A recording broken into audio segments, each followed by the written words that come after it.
Bonjour les amis, bienvenue sur Onis TV. Regardez, comme dans les milliers de communes de France aujourd'hui, c'est l'effervescence, soit parce que c'est le Téléthon dans 13 000 communes de France, soit parce que c'est le marché de Noël. Ici, à Dompierre-sur-Mer, aux portes de La Rochelle, on a cumulé les deux et je peux vous dire, il y a de quoi faire. Petite balade, entre autres à la rencontre d'un des meilleurs sculpteurs de glace, sur glace de France. Je propose de vous y rejoindre avec le traîneau du Père Noël. Merci les petits lutins. Hop, impeccable. Tout va très bien les amis, c'est la bulle magique. Elle se serait retournée, je serais plein de neige. C'est une bulle de neige, une boule de neige. Voilà, je suis en compagnie d'Amael. Amael, bonjour. Bonjour Denis. Amael, je reprends ma soeur. Oui, il a... Ah, la respiration, ça n'a rien, c'est physique hein, pour les enfants. Écoutez, voilà, Amael Denis, vous êtes la première adjointe au maire Guillaume Krabal de Dompierre-sur-Mer. Vous êtes en charge du vivre ensemble. Ben, écoutez, avec ce que vous déballez dans la commune, là, vraiment, et depuis hier, ça n'arrête pas. Je veux dire que c'est une délégation qui vous va comme un gant. Bon, 3 jours de fête. 3 jours de fête sur Dompierre.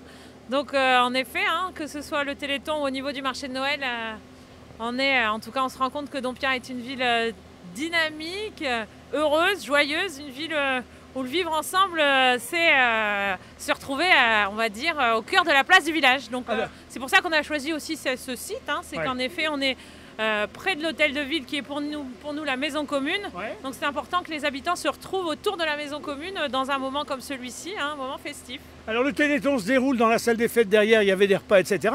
Et le marché de Noël, dans quelques instants, là, va se remplir d'un tas de gens. Vous l'avez appuyé sur deux choses. D'abord, on les voit derrière nous, des lutins et des lutines. Mesdames, bonjour. Votre boulot, c'est quoi? C'est de rendre des enfants heureux?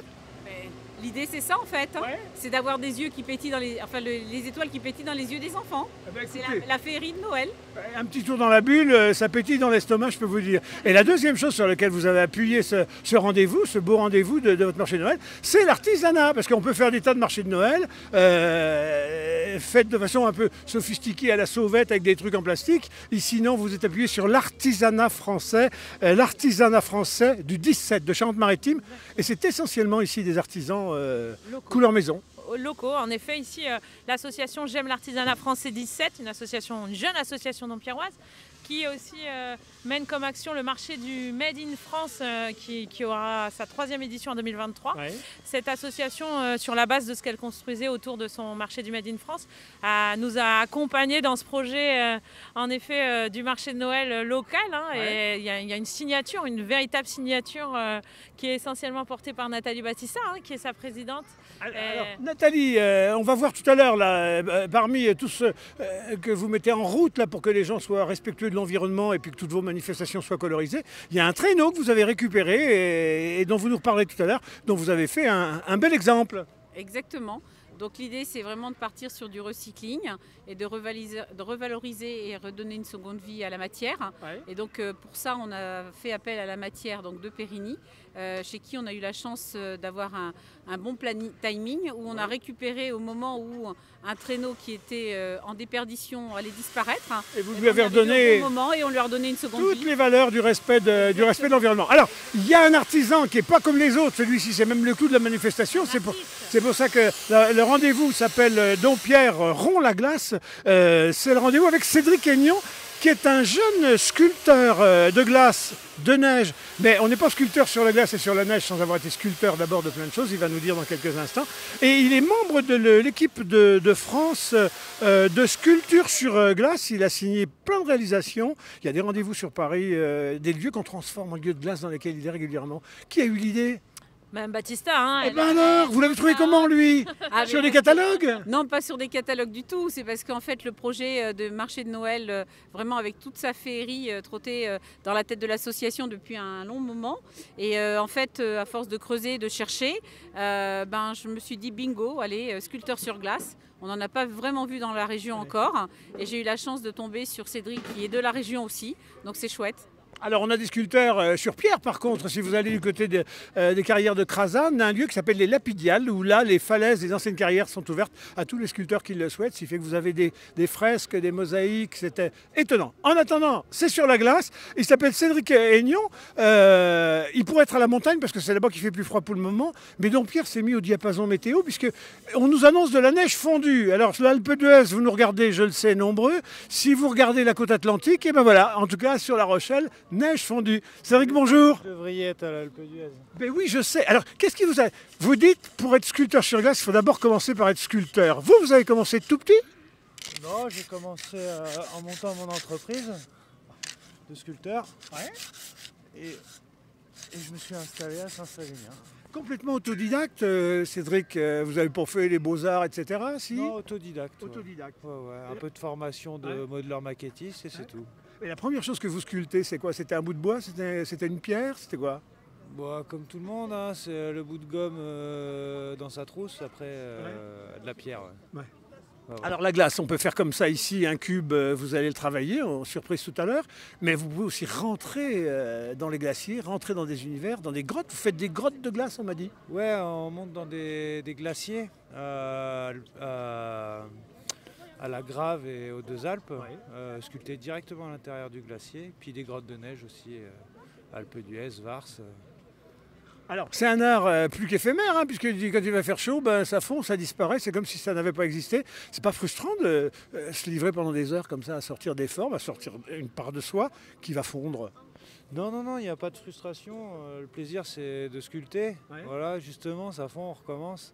Puis ça la féerie de la glace, c'est ça qui est magique dans l'éphémère, c'est que ça, c'est comme Noël, c'est éphémère, ça dure qu'une fois dans l'année. Ouais. Qu'est-ce qui vous inspire traditionnellement, il faut toujours qu'on aille chercher un peu la muse de l'artiste, le peintre, le sculpteur. Vous avez des sujets de référence ou non, c'est comme ça vient, abstrait comme concret? Non, comme ça vient, et je travaille beaucoup pour les gens en fait qui veulent des réalisations sur commande, donc Oui. souvent ça va être les gens qui vont demander un petit peu de quoi ils ont envie, et après mes créations personnelles, ouais, ça part dans tous les sens.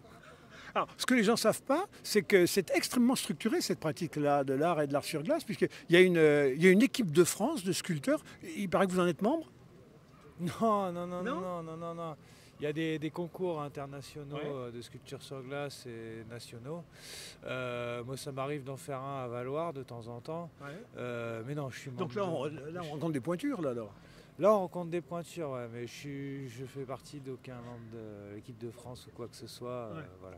Bon, dites, je m'amusais tout à l'heure, c'était pour vous taquiner, je disais, le pire coup qui puisse vous arriver, c'est le réchauffement climatique, parce que du coup, ça va réduire le temps dans l'année où vous allez pouvoir travailler de la glace, il fait chaud tout le temps.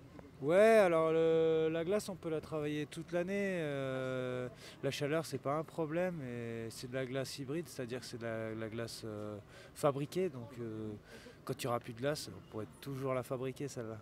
En tout cas, vous êtes fantastique. Allez, on vous laisse avant que ça fonde, j'allais dire, mais la température extérieure, là, on a un petit peu de temps. Et donc, je rappelle pour les amis qui prendraient l'antenne en cours que vous êtes en direct sur Unis TV depuis Dompierre-sur-Mer, qui à la fois organise son téléthon, fait se dérouler son marché de Noël sur les thèmes du respect de l'environnement et en tout cas appuyé sur des professionnels, s'agissant du marché de Noël, qui sont des vrais artisans, des bons artisans, avec des bons produits fabriqués maison, fabriqués terroir. Je rappelle, c'est l'association J'aime l'artisanat 17 français sur lequel la commune s'appuie. Elle est partie. Voilà. Bon, il y a eu. Voilà, on attend le retour d'Amael qui est au téléphone. Il y a eu interruption quand même pendant 2 ans pour cause du Covid, du Téléthon. Est-ce que ça a repris bien là où il y avait des ratés au démarrage? C'est plus chapeauté par Amael au niveau du Téléthon. Voilà, Amael qui nous rejoint, elle était au téléphone. Ben, normal, toute la commune s'inquiète de savoir si ça marche. Ça marche, venez nombreux. Si c'est comme hier, on m'a dit qu'hier vous avez fait le plein, vous avez vidé les crêpes, vidé les vins chauds. En une demi-heure. Oui. En une demi-heure. Alors on parlait du Covid, on disait 2 ans d'empêchement de faire le Téléthon. Est-ce que 2 ans après, tout était en état, pas trop rouillé, ça a redémarré au quart de tour, le public est au rendez-vous? En tout cas, les habitants le sont, très engagés, très impliqués pour une cause comme celle-ci qui rassemble et qui fédère, que ce soit au niveau du conseil de quartier, que ce soit au niveau des associations. Cette année, on a plusieurs actions assez originales. On a eu une soirée bat fluo Ouais. qui a aussi, on va dire, fait salle comble hier soir. Ouais. Et ce matin, on avait un départ organisé avec l'association du club cyclo de VTT. On avait l'échappée nordique et Dompierre Rando. Donc Une trois- bonne commune, bien vivante. Voilà, c'est ça, avec presque 100 participants au départ ce matin de la marche. Donc très très belle action et j'espère qu'en effet on sera à la hauteur au niveau en tout cas des dons attendus. Ouais. Et puis on permettra à la FM d'avancer concernant la recherche et la maladie. Voilà. Bah, à vous de jouer les amis, en tout cas au moins prenez du bon temps, du loisir ici, faites œuvre de générosité avec le Téléthon derrière. Vous avez la petite bulle par où j'ai commencé, alors là même adulte vous pouvez y aller, on rit, on s'estomaque, mais enfin on s'essouffle quand même assez vite. Et puis alors notre ami le sculpteur de pierre qui est allé affûter, il est allé chercher de l'eau, c'est le monde à l'envers, et puis peut-être affûter sa tronçonneuse. Voilà, est-ce qu'on a le temps d'aller jusqu'aux châtaignes là-bas? Parce qu'il y a des lutins. Oui, allez, écoutez, allez, on va marcher très très vite et on vous amène les amis dans les coulisses. Alors vous avez toute la zone qui est la zone banquet dehors ici, on peut acheter un petit peu de manger, faire ripaille. Et puis vous avez là-bas toute une partie de l'atelier, derrière la bulle du Père Noël. Et puis tous ces petits lutins. Combien ça mobilise de personnel à Maël? Enfin de personnel entre guillemets, de bénévoles? Alors là, Nathalie Battista, sur l'association, en tout cas au niveau du conseil municipal, l'ensemble des élus étaient impliqués. Sur l'association, il y a une vingtaine de personnes voilà, qui sont impliquées. Les petits lutins que vous voyez, qui sont impliqués depuis déjà, on va dire, un bon mois au quotidien et depuis 6 mois dans la tête, ce que disait Nathalie. Donc, alors, les amis, il n'y a pas de Noël sans la boîte au Père Noël. Si vous voulez passer vos commandes, faut bien, vous pouvez le faire par Internet, mais faites ça à l'ancienne. Une petite enveloppe, un petit papier, boîte du Père Noël. Elle est levée à quelle heure? Elle sera levée le 24 au soir? Non, avant, il faut qu'il prépare les colis. Il faut que le Père Noël ait le temps de préparer les colis. Et puis alors, pendant ce temps-là, il va préparer, alors là, c'est chez le mécano, le fameux chariot. Le traîneau du Père Noël. Le traîneau du Père Noël, qui lui est donc maintenant en matière recyclée le plus possible. Exactement, à 85-90%. Voilà, on va juste là, allez, regardez voir, il y a des messieurs lutins là, on va passer chez les mesdames lutins, buvette, crêpes, vin chaud. On a perdu la caméra, on a retrouvé la caméra. Mesdames, bonjour, bon dites donc, ça déboîte. Hier, combien de litres de vin chaud hier? Oh, moi j'étais pas là le vin chaud hier. Combien de litres de vin chaud hier? Au moins 8-10 litres, voire plus. Ils m'ont dit 150 litres là tout à l'heure. Ça devait être une Marseillaise. C'était une Marseillaise à votre place là. Il y a de la tombola, il y a... Hein? Bon, très bien. Et puis alors, venez voir les amis au bûcher. Et ben voilà, regardez donc. Alors ce sont les derniers gruyères de marron de la région, puisque la région était une région dense, forte pour la production de marron. Je galège évidemment. Bon, qui est le chef là? Ah, c'est le plus petit, c'est comme partout, c'est comme dans les maisons. Bon, le secret pour réussir une bonne poêlée là. Ah ben il n'y a pas de secret, on apprend là. On apprend. Alors, il y a des gens qui sont des gens de la ville qui savent cuisiner qu'avec des micro-ondes. Est-ce qu'on peut mettre des marrons au micro-ondes? Apparemment oui, on met tout dans le micro-ondes de toute façon. Mais nous, on le fera pas nous. Bon, ne laissez pas prendre le manche chez vous, il vous ferait péter la cuisine. Bon, c'est tout neuf ça, je vois que... Voilà, bah oui, c'est pour ça qu'on apprend. C'est tout neuf. Ouais, puis vous avez par contre déjà des kilomètres. Des kilomètres de... de vie quoi. Pour, bah oui, il faut. Bon, on va en goûter là? Bah oui. On va boire un petit coup de vin chaud? Bon, le moment est venu. Regardez les amis derrière, ça s'affaire. La population va arriver là et je peux vous dire que d'ici fin d'après-midi, ça sera noir de monde. Amel, merci, Madame le maire adjoint, merci Nathalie, et puis merci cette belle commune. La France, c'est quand même un pays formidable, formidable. Je suis d'accord.